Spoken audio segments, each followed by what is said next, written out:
दोषों पर आऊंगा। पूरी दुनिया को बहका रखा है कि तुम्हें बीमारियां होगी और इनसे पूछो कि बीमारी क्या है, तो उसके बारे में उल्टा पाठ पढ़ा रहे हैं। इसलिए मैं कहता हूं ये बहुत मामलों में एलोपैथी झूठी पैथी, झूठ का प्रचार कर रही है।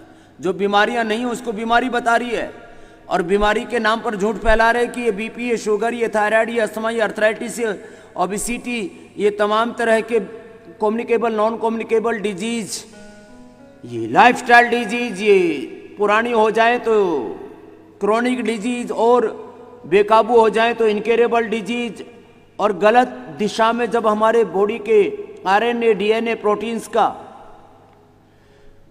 रॉन्ग डायरेक्शन में एक्सप्रेशन होने लगे तो उसको बोल देते हैं इसको तो जेनेटिक डिजीज हो गई। अब ये तो ठीक ही नहीं होगी। ये सब बातें झूठी हैं कि बीमारियां ठीक नहीं होती हैं। अरे जिस कारण से रोग हो रहा है उस कारण का निवारण कर दो तो बीमारी ठीक हो जाएगी, इसमें कौन सी बड़ी बात है। इसलिए पहले तो जो रोग नहीं है उसको रोग बता रहे हैं, फिर रोग ठीक नहीं हो सकता। पहले तो जो रोग नहीं है उसको रोग बता रहे हैं, फिर कहते हैं रोग ठीक नहीं हो सकता, ये भ्रम फैला रहे हैं, इसलिए भ्रम पैथी है, ये झूठी पैथी है।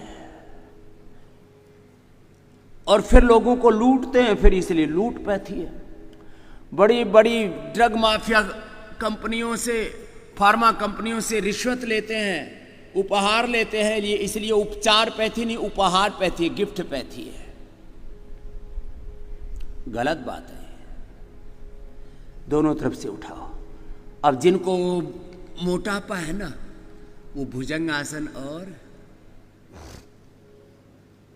ये भुजंगासन ऐसे भी और ऐसे भी ये अधिक कर लेना। कौन? जिनको ओबेसिटी है, धीरे धीरे करके बढ़ेंगे। जिनको ओबेसिटी है, स्ट्रक्चरल इम्बैलेंस है, स्क्लेरोसिस आजकल बहुत ज्यादा हो रहा है।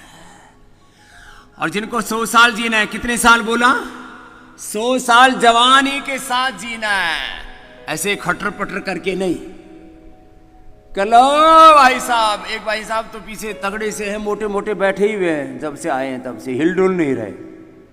थोड़ा हिलो डोलो भाई साहब। हाँ। ये ओबेसिटी के लिए अर्धहलासन,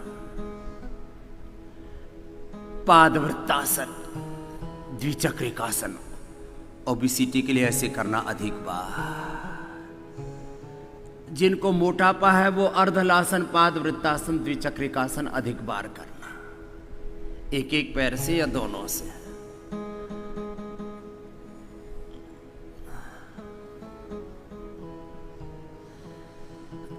सुनो जरा गौर से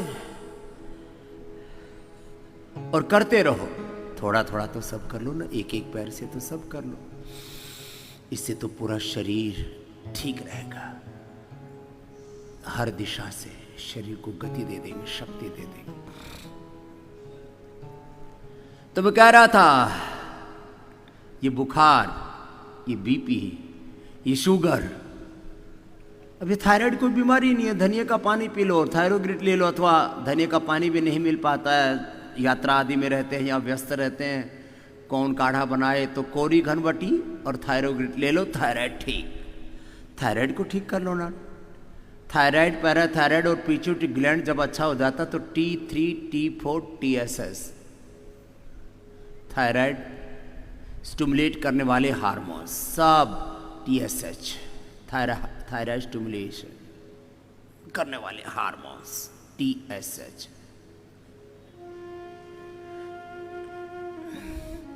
T3, T4, TSH इम्बैलेंस है तो इंडिकेशन है ना, संकेत है, चेतावनी है कि भाई अपना थायराइड, पैराथायराइड, पिट्यूटरी ग्लैंड ठीक कर लो। हम थायराइड, पैराथायराइड, पिट्यूटरी ग्लैंड को ठीक ना करके ऊपर से नकली हार्मोन्स, सिंथेटिक हार्मोन्स खाना शुरू कर देते हैं। धत तेरे के। जिनको मोटापा है, अर्धहलासन, पादवृत्तासन, द्विचक्रिकासन, एक एक पैर से या दोनों पैरों से, अर्धहलासन, पादवृत्तासन, द्विचक्रिकासन, लंबे समय तक। कितनी बार? 25, 50, 100 बार ऐसे करना, एक एक पैर से या दोनों पैरों से। अब किसी को स्किन डिजीज है, स्किन डिजीज कोई बीमारी नहीं, इसके लिए स्टीरॉयड दे देते हैं बावले, गलत बात। स्किन डिजीज हो रही है तो इसका मतलब शरीर का शुद्धिकरण ठीक से नहीं हुआ। शरीर को शुद्ध कर लो। हम ये पंचकर्मा षटकर्मा करा करके, पंचमहाभूत चिकित्सा करा के शरीर का शुद्धिकरण करते हैं और सारे चर्म रोगों को मिटाते हैं। जिनको ओबेसिटी है तो अर्धलासन, पाद वृत्तासन, द्विचक्रिकासन करना, और जिनको मेरुदंड की समस्याएं हैं वे मर्कटासन से शुरू करके मकरासन, भुजंगासन, सलभासन बताया। अब मर्कटासन करो बेटा। मर्कटासन से शुरू करके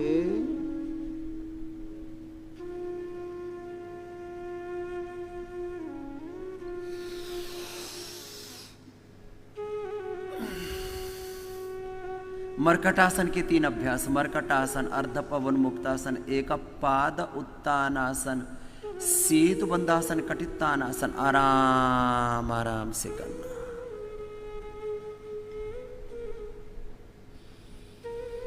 अब देखिए, मैं कह रहा था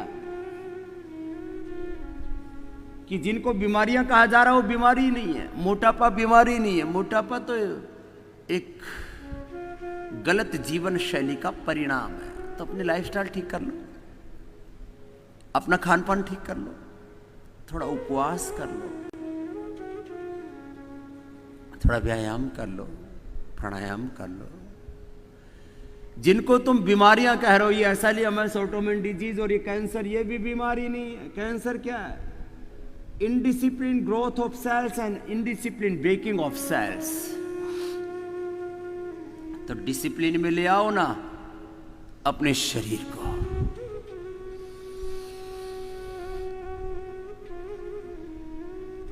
सहजता के साथ करो। आचार्य चंदन जी कई बार कह लिया, इतने ज्यादा क्यों चलाते हैं? रोज की 10 बार कह लिया अभी तक। एक बार कहने के बाद दोबारा नहीं कहना पड़े, ऐसा करना चाहिए।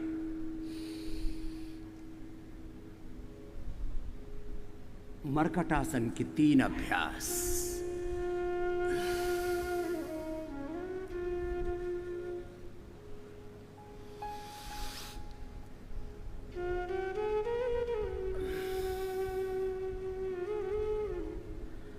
मैं कह रहा था आपसे,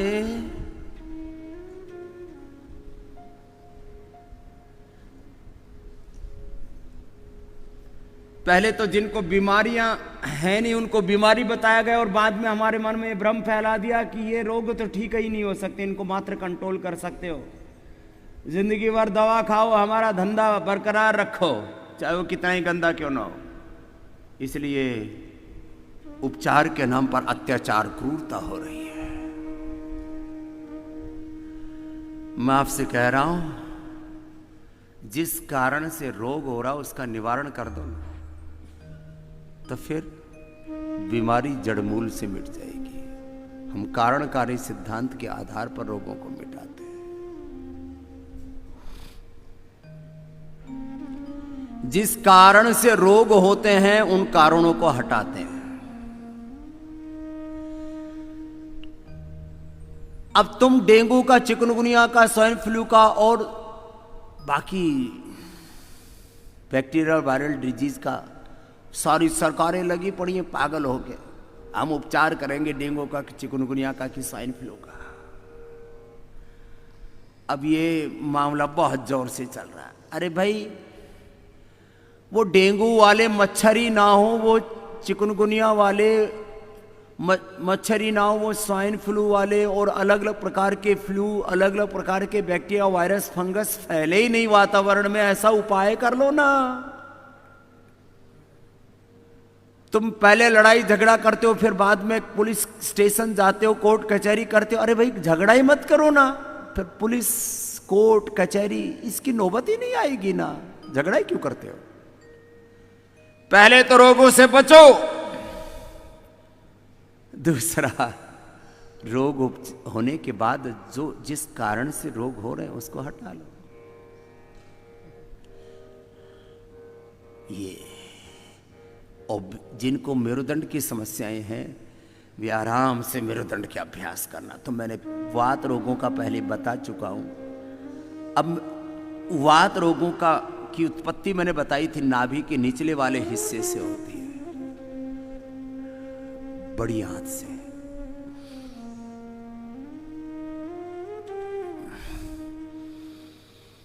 इसलिए कपालभाति अनुलोम विलोम भी उसमें मैं विशेष रूप से बताता हूं। कपालभाति से पूरा शरीर तो अच्छा होता है, उससे मूलाधार, स्वादिष्ठान, मणिपुर चक्र और जब बड़ी आंत है जहां से वात उत्पन्न होता है वो ठीक हो जाता है। वात फिर पूरे शरीर में फैल जाता है, वो अनुलोम विलोम से अच्छा हो जाता है।